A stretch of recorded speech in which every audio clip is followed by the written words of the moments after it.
Today, President Biden welcomed news of the Israeli hostages' safe rescue and return to their families.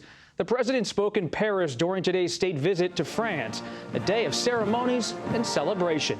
CBS's Ed O'Keefe is traveling with the president and has the latest. Ed, good evening. Robert, good evening. France is America's oldest ally, and the two countries are in general agreement about some of the world's thorniest issues of the day, which makes visits like this one an opportunity to reinforce the importance of these partnerships.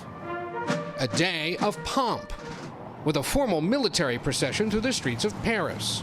And tonight, a glitzy state dinner at the Élysée Palace, including invited guests like Pharrell Williams and Salma Hayek. But for President Biden and French President Emmanuel Macron, encouraging news of a hostage rescue in Gaza bolsters their case for peace. We won't stop working until all the hostages come home and a ceasefire is reached. That is essential. The U.S. and France are pushing Israel and Hamas to agree to a ceasefire and hostage swap deal.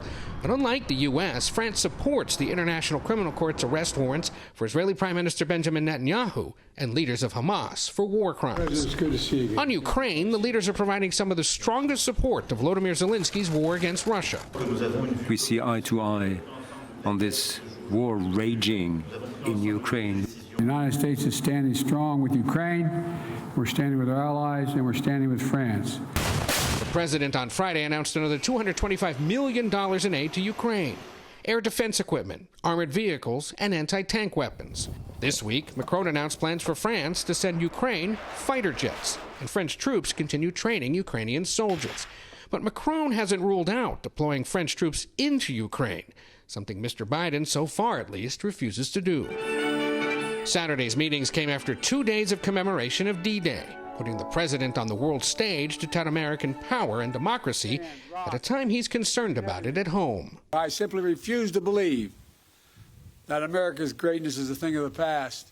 And while he hasn't drawn explicit comparisons to likely Republican opponent Donald Trump, Mr. Biden's reelection campaign has, by raising doubts about Trump's commitment to national security and veterans in recent digital advertising. The president's trip is scheduled to end on Sunday with an implicit contrast with Trump, a visit to a cemetery for American soldiers and Marines killed in World War I. Back in 2018, then President Trump declined to visit the cemetery, citing bad weather.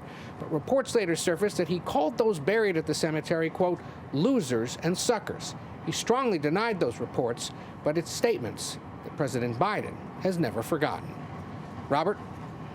Ed O'Keefe in Paris. Thanks.